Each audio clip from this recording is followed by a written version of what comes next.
देंगे क्या? नहीं, आवाज नहीं आई। नहीं, मैं कुछ मांग सकता हूं आपसे, आप देंगे, लेकिन प्रॉमिस बनना चाहिए। लेकिन खेल कूद वाला नहीं मांग रहा हूं, कुछ और मांग रहा हूं। लो, डर गए। नहीं, मैं सच बताऊं, मैं कुछ मांगना चाहता हूं आज आपसे। देखिए, ये 15 अगस्त कल आप लोग थे। देश आपको कितना प्यार करता है, देश आपको कितना सम्मान करता है, ये आप सबने अनुभव किया है। इसका देश को बहुत लाभ हो सकता है।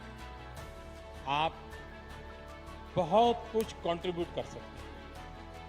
और जब आजादी के 75 साल हुए हैं, तो मैं आपसे, क्योंकि आप खेलकूद के व्यक्ति हैं और जो आपकी महारत है वो ही चीज आप करें, ये मेरी अपेक्षा है। 2023 15 अगस्त, करीब करीब 2 साल आपके पास होंगे। क्या इस 2 साल में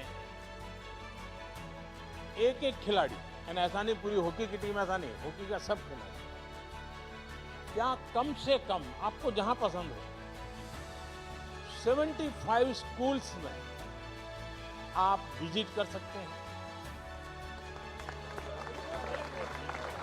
यानी एक एक प्लेयर, स्कूल वाले बुलाएं तो अच्छी बात है, वरना आप खुद स्कूल वालों को कहिए कि मैं आपके बच्चों के साथ 1 घंटा मैं बिताना चाहता हूं। वहां मेरी आपसे 2 अपेक्षा है। देखिए, हमारा देश कुपोषण के विषय में, माल न्यूट्रिशन के विषय में अभी भी हम सर ऊंचा कर सके ऐसी स्थिति में नहीं।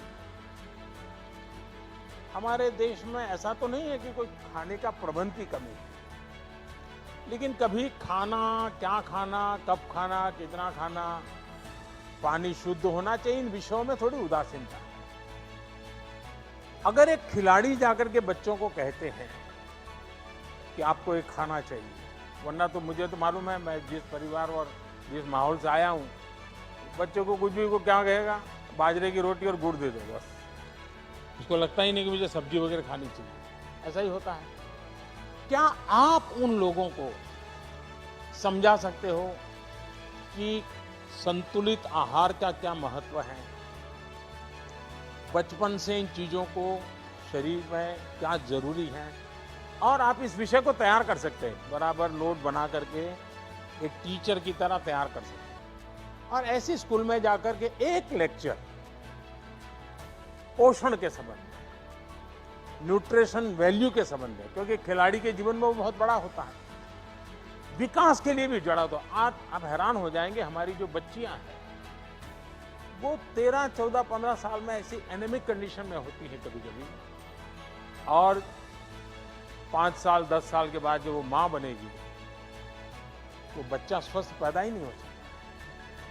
और जिस देश का बचपन स्वस्थ ना हो, वो देश भी कभी स्वस्थ नहीं हो सकता। और एक बहुत बड़ा सामाजिक काम मैं आपको इसलिए कह रहा हूं, स्पोर्ट्स पर्सन जब कहता है तो इस विषय में वो विश्वास करता है, हाँ यार देखिए यहां तक पहुंचा तो खाने में उसने नियमों का पालन किया। तो मैं आपसे एक अपेक्षा करता हूं कि आप एक तो खुद कॉलेज के बच्चों से मिले तो क्या बोलना, स्कूल के बच्चों से मिले तो क्या मिले बताना, प्राइमरी बच्चों से मिले, ऐसे 3-4 विषय तैयार करके ऑनलाइन सब अवेलेबल होता है। मैं भी आपको नोट भेज दे, डिपार्टमेंट ऐसी व्यवस्था करूंगा।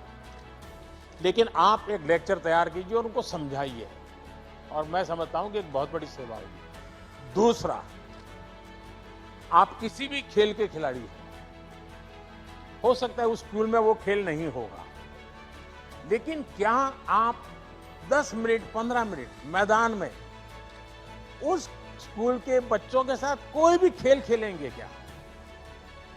आप कल्पना नहीं कर सकते उनके जीवन में कितना बड़ा प्रेरक होगा। चाहे वो कबड्डी खेल लीजिए, खो खो खेल लीजिए, अगर वॉलीबॉल चलता है वॉलीबॉल खेलिए, 10 मिनट उनके साथ खेलिए। वो बच्चे जीवन भर सोचेंगे कि ओलंपिक में जो खेल करके आए थे उनके साथ मुझे खेलने का मौका मिला, वही बड़ा मोटिवेशन होता है। तो मैं आपसे ये 2 चीजें मांगता हूं, देंगे आप लोग? पक्का देंगे? लेकिन आप मुझे फोटो वहां की स्कूल की अपलोड करना।